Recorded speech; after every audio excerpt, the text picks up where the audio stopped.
I was born to preach the gospel. I was born to preach the gospel. I was born to preach the gospel. And I sure do love my job. Yeah. I was born to preach the gospel. I was born to preach the gospel. I'm born to preach the gospel. And I sure do love my job. Yeah. Yes, I really love my job. I'm a disciple that makes disciples that makes disciples. Oh, I'm a disciple that makes disciples that makes disciples. I'm a disciple that makes disciples that makes disciples. Yes, I'm a disciple that makes disciples that makes disciples. I'm a disciple that makes disciples that makes disciples. I'm a disciple that makes disciples that makes disciples. Get firmly rooted. So let's get firmly rooted. Let's get firmly rooted. So let's get firmly rooted. Oh, I'm a disciple that makes disciples that makes disciples. I'm a disciple that makes disciples that makes disciples. I'm a disciple that makes disciples that makes disciples. Let's get firmly rooted. Firmly rooted. Let's get firmly rooted.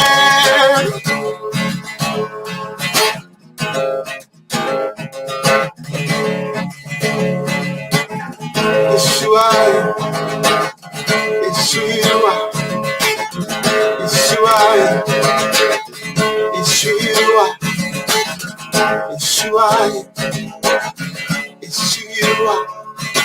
I'm a disciple that makes disciples that makes disciples. We're disciples that make disciples that make disciples.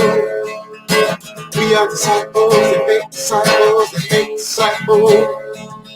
We are disciples that make disciples that make disciples. Let's keep firmly rooted. Firmly rooted.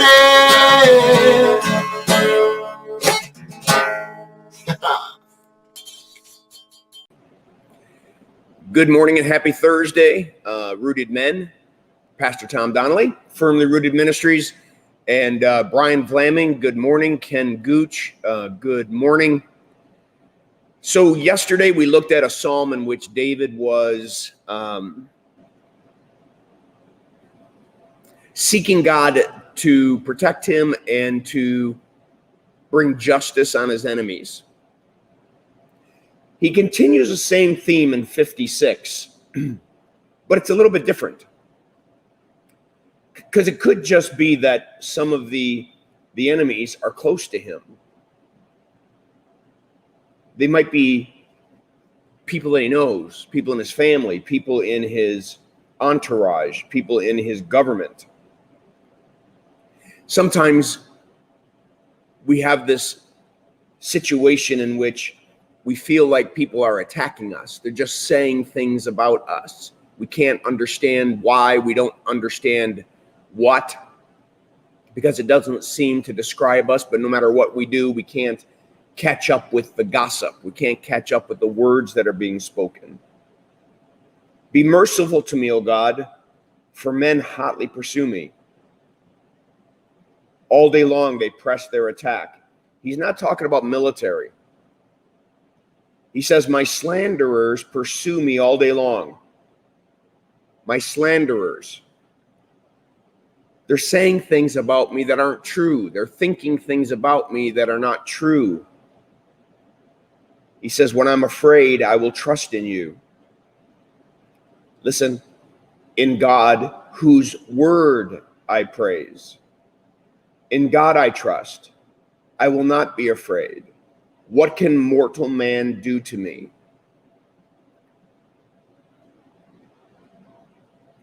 In the kingdom of this world, the reasons could be endless, but people seem to have a need to tear other people down. Start gossip, start rumors, saying things. And I would think that the enemy would do that, especially for people in power like David, or spiritual influencers like a pastor or a member of the community that is trying to do things the right way. And all of a sudden the enemy gets them to slander, just like they did with Jesus. The enemy got people to lie about Jesus. They got people to lie about Paul. When I am afraid, when this stuff gets to me, I'm going to trust in you. I'm going to trust in your word.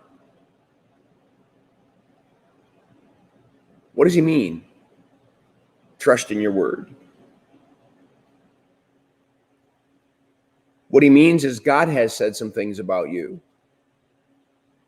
And that those words mean more than what anyone else might say out there.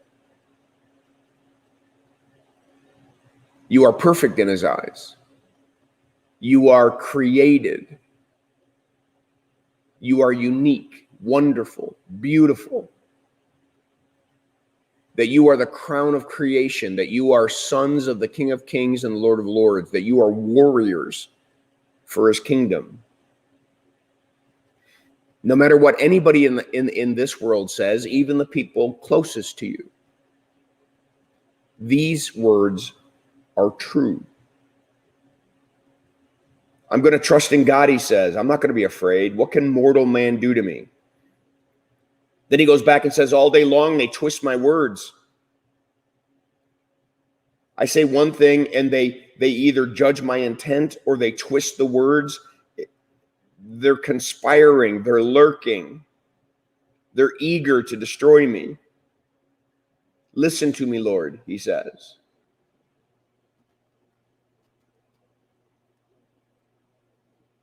My enemies will turn back when I call for help. By this, I will know that God is for me. God is for me and not against me. In these moments, sometimes leaving it up to God to do what God needs to do is better than us trying to control the situation. He says again, in God's word, I praise. In the Lord whose word I praise. In God I trust, I will not be afraid. What can man do to me? I am under vows to you, O God. I will present my thank offering to you, for you have delivered me from death and my feet from stumbling, that I may walk before God in the light of life.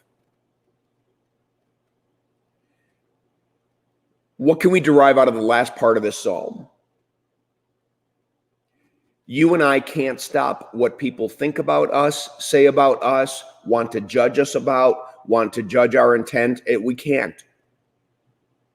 They are going to believe whatever their reality is. It's probably worthwhile to see whether there's some truth in those things. But if not, then you pick your head up and you look up and you ask God to remind you who you are. That you are the redeemed. That he walks by your side. That he will never leave you and never forsake you. That you mean more to him than anything. You mean so much to him that he was willing to sacrifice his own son to correct a relationship that was broken between you and him. Gentlemen, I just love these Psalms because David's just being real. There's something about this Psalm that makes David a man after God's own heart. See, when I run into situations like this, I try to fix them. I try to solve them. I try to pull meetings together. I try to have conversations. I try to do everything that I can in my own power to try to fix it. David seems to be implying that sometimes you just can't fix it. And that you got to trust that God's word is going to prevail His word over you is going to prevail, and he will protect you because of who you are to him. All right, gentlemen, that's what I have for you today. I hope that this devotion was a blessing to you. Bert Reggiani, good morning. Mike Sandbrink, good morning. Steve Ponoworski, good morning. All right. Blessings on your day. Make it a firmly rooted day, and may someone see Jesus in us today. Peace.